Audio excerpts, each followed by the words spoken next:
Quinta-feira, 3 de junho de 2021, seja bem-vindo. Bem, queridos, esse é o terceiro e último vídeo dessa semana. Que seja edificante para você ver uma leitura bíblica em ordem cronológica. É o trabalho que eu faço para a edificação nossa. Vamos então ao livro 2 Reis, capítulo 16, versículo 5. Diz que Rezim, rei da Síria, e Peca, filho de Remalias, rei de Israel, saíram para lutar contra Acaz, o malvado idólatra Acaz. E sitiaram Jerusalém, mas não conseguiram vencê-lo. Naquela ocasião, Rezim recuperou Elat, que é Eilat hoje, né? Ele recuperou Eilat para a Síria e expulsou os homens de Judá de lá, né? Daquela cidade de Eilat. Os Edomitas, que são do Monte Seir, Edom é Esaú, né? Esaú e Ismael. Eles se mudaram então para Eilat, onde vivem até hoje, na verdade, que é questão do registro, né? Até hoje 2021, né? Na verdade, os Edomitas foram destruídos já. Bom, e Isaías capítulo 7, versículo 1 vai dizer que quando Acaz, filho de Jotão, neto de Uzias, rei de Judá, e o rei Rezim da Síria e Peca, filho de Remalias, rei de Israel, atacaram Jerusalém, mas não puderam vencê-lo. Então informaram ao rei. A Síria montou acampamento em Efraim. Com isso, o coração de Acaz e de seu povo agitou-se como árvores da floresta e agitaram-se como as aves da floresta agitam-se, né? Agitam-se com o vento. Isaías 7, verso 3, fala dos inimigos. Não prevalecerão contra Judá, mas Israel irá à ruína em 65 anos. Isaías 7, 3 diz, então o Senhor disse a Isaías, saia e leve seu filho Sear-Jazub. Vai encontrar-se com Acaz no final do aqueduto do Açu Superior, na entrada que vai para o campo do lavandeiro. E diga então a ele, tenha cuidado, acalme-se e não tenha medo, que o seu coração não desanime por causa do furor destes restos de lenha fumegantes. Rezim, a Síria e o filho de Remalias, que no caso é Peca, rei de Israel, porque a Síria, Efraim e o filho de Remalias, que é Peca, tem tramado a sua ruína, Acaz. Eles dizem, vamos invadir o reino de Judá, vamos rasgá-lo e dividi-lo entre nós, vamos fazer o filho de Tabeel reinar sobre ele. Assim diz o soberano Senhor. Não será assim, isso não acontecerá. Pois a cabeça da Síria é Damasco, e a cabeça de Damasco é Rezim. Em 75 anos, Efraim ficará muito arruinado para ser um povo. Efraim aqui é o reino do norte de Israel. E a cabeça de Efraim é Samaria, e a cabeça de Samaria é o Peca, né? Filho do Remalias. Né? Se vocês não ficarem firmes na fé, com certeza não resistirão. Segundo Crônicas 28, verso 17, vai falar da invasão dos Edomitas e dos Filisteus. Edomitas na região de Eilat. E Filisteus, faixa de Gaza aí. Ó. Verso 17 diz, os Edomitas tinham voltado a atacar Judá, fazendo prisioneiros. E os Filisteus atacaram cidades na Cefelá e no sul de Judá. Conquistaram e ocuparam Bet-Semes. Lembra de Bet-Semes? O local onde foi deixada a arca do Senhor, na época que os filisteus tinham devolvido, né? Foram forçados a devolver.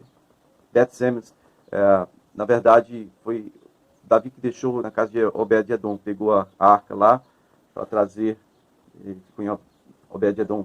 Então, os filisteus aqui conquistaram Bet-Semes, Ai-de-Alon, Gederote, bem como Socó, Timna, a cidade, ela é citada na história de Sansão, juiz de Israel. Timna, Dinzo e seus povoados. O Senhor humilhou Judá por causa de Acaz, rei de Israel, por sua conduta desregrada em Judá, muito infiel ao Senhor. Aí você vai anotar aí o Salmo 50, onde é um salmo da família de Asaf, né? Para cântico no caso do tempo, seria. Salmo 50, você vai ler, tá bom? E aí, vamos voltar aqui à profecia de Isaías, capítulo 8, versículo 1, diz, o Senhor me disse, tome uma placa de bom tamanho e nela escreva de forma legível. Maer Shalal Hashbaz.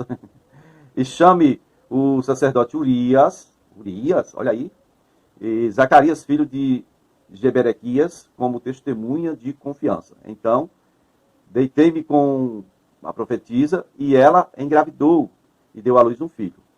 E o Senhor me disse, dê-lhe o nome de Maer Shalal Hashbaz.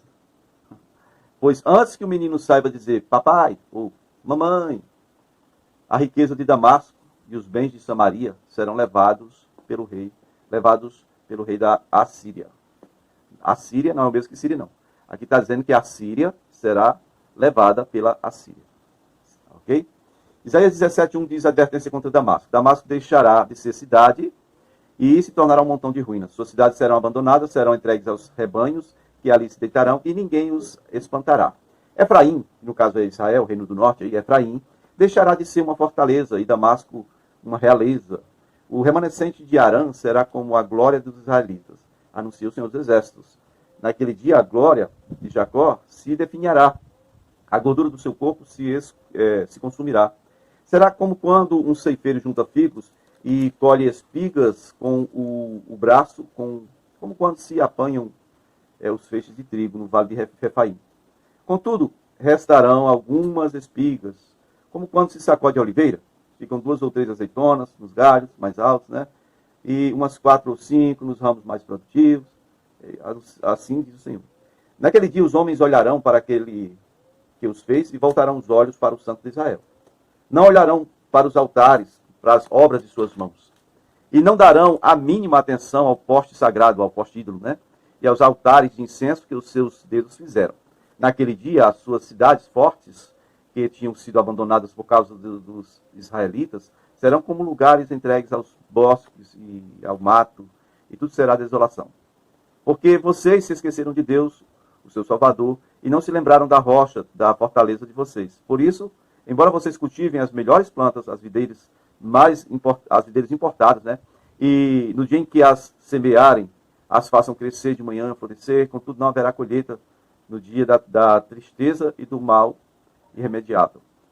O bramido das numerosas nações bramam como um mar.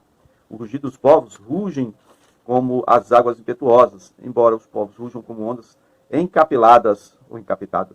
Né? Quando ele os repreender, fugirão para longe, carregados pelo vento, como palha nas colinas, como galhos arrancados pela ventania.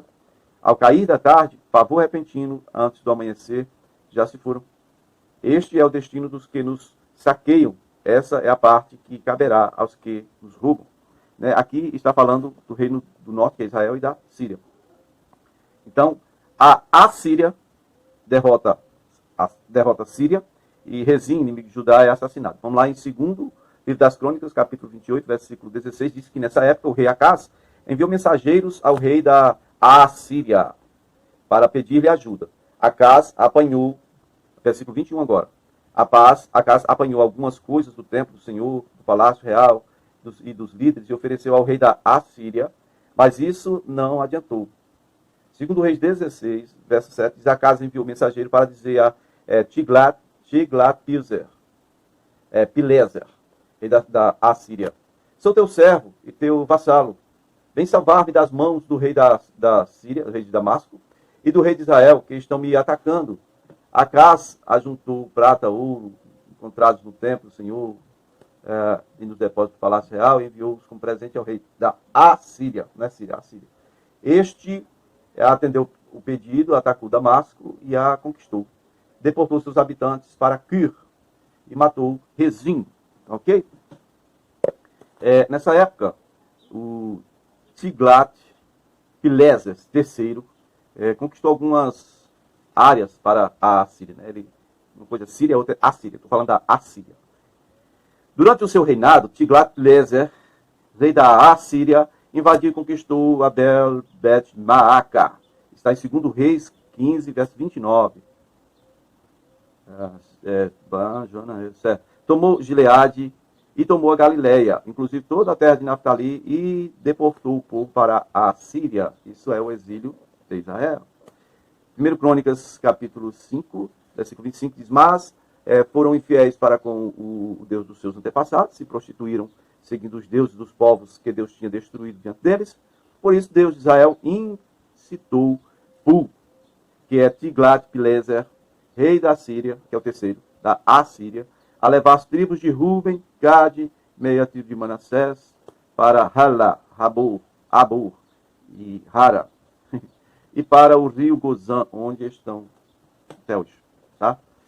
A parte aí, isso foi citado aqui, né? Foi tomada uma parte da Galileia ali, e as tribos do leste, vamos dizer assim, do Rio Jordão para a direita aí no mapa das tribos da terra de Israel. Queridos, vamos voltar agora para o Reino do Sul. Vai dizer aqui em Isaías capítulo 1, versículo 2, ouçam, ó céus, uma advertência contra Judá, né, para Judá acerca do julgamento de Deus para ele. Ouçam, ó céus, e escutem, ó terra, pois o Senhor falou. Criei filhos e os fiz crescer, mas eles se revoltaram contra mim. O boi reconhece o seu dono, o jumento reconhece a manjedoura do seu proprietário, mas Israel nada sabe, o meu povo nada compreende. A nação pecadora, povo carregado de iniquidade, raça de malfeitores, filhos dados à corrupção, abandonaram o Senhor e desprezaram o Santo de Israel e o rejeitaram. Porque haveriam de continuar a ser castigados? Porque insistirem na revolta? A cabeça toda está ferida e todo o coração está sofrendo. Da sola do pé ao alto da cabeça não há nada são, somente machucados, vergões e ferimentos abertos que não foram limpos, nem enfaixados, nem tratados com azeite. A terra de vocês está devastada, suas cidades foram destruídas a fogo, seus campos estão sendo tomados por estrangeiros diante de vocês e devastados com a ruína que eles costumam causar. Só restou a cidade de Sião, como tenda numa vinha, como abrigo numa plantação de melões, ou como uma cidade sitiada. Se o Senhor dos Exércitos não tivesse poupado alguns de nós, já estaríamos como Sodoma e semelhantes a Gomorra. Governantes de Sodoma, ouçam a palavra do Senhor. Isso não é literal, né, gente? Falando aqui de Judá. Vocês, povo de Gomorra, escutem a instrução do nosso Deus, para que me ofereçam tanto sacrifício, pergunta o Senhor. Para mim, chega de holocausto de carneiros e da gordura de novilhos gordos. Não tenho nenhum prazer no sangue de novilhos, de cordeiros, de bodes. Quando vocês vêm à minha presença, quem lhes pediu que pusessem os pés em meus átrios? Parem de trazer ofertas inúteis. O incenso de vocês é repugnante para mim. Luas novas, sábados, reuniões. Não consigo suportar suas assembleias cheias de iniquidade, suas festas de lua nova, suas festas fixas. Eu as odeio. Tornaram-se um fardo para mim. Não as suporto mais. Quando vocês estenderem as mãos em oração, esconderei de vocês os meus olhos. Mesmo que multipliquem as suas orações, não as escutarei. As suas mãos estão cheias de sangue. Lavem-se, limpem-se, removam suas más obras para longe da minha vista. Parem de fazer o mal. Aprendam a fazer o bem. Busquem a justiça, acabem com a opressão, lutem pelos direitos do órfão, defendam a causa da viúva. Venham, vamos refletir juntos, diz o Senhor. Embora os seus pecados sejam vermelhos como escarlate, se tornaram brancos como a neve. Embora não sejam rubros como a púrpura, como a lã se tornarão. Se vocês estiverem dispostos a obedecer, comerão os melhores frutos dessa terra. Mas se resistirem e se tornarem rebeldes, serão devorados pela espada, pois o Senhor é quem fala. Vejam como a cidade fiel se tornou prostituta. Antes cheia de justiça e habitada pela retidão, agora está cheia de assassinos. Sua prata tornou-se escória, o seu licor ficou aguado. Seus líderes são rebeldes, amigos de ladrões. Todos eles amam o suborno e andam atrás de presentes. Eles não defendem o direito do órfão e não tomam conhecimento da causa da viúva. Por isso, o soberano, o Senhor dos Exércitos, o poderoso de Israel, anuncia: derramarei minha ira sobre os meus adversários e me vingarei dos meus inimigos. Voltarei minha mão contra você, tirarei toda a sua escória, removerei todas as suas impurezas, restaurarei os seus juízes como no passado e os seus conselheiros como no princípio. Depois disso, você será chamada cidade da retidão, cidade fiel. Sião será redimida com justiça, com retidão os que se arrependerem. Mas os rebeldes, os pecadores serão destruídos, e os que abandonam o Senhor perecerão. Vocês se envergonharão dos carvalhos sagrados, que tanto apreciam. Carvalhos sagrados, eles fazem culto, né, aos deuses. Ficarão decepcionados. Vocês como um terebinto cujas folhas estão caindo, um jardim sem água. O poderoso se tornará como estopa e a obra como fagulha. Ambos serão queimados juntos, sem que ninguém apague o fogo. Ok? Semana que vem tem mais leitura, se o Senhor nos permitir. Estou agora no 4º ano de trabalho, serviço voluntário, e preciso de sua ajuda para chegar a 1000 inscritos.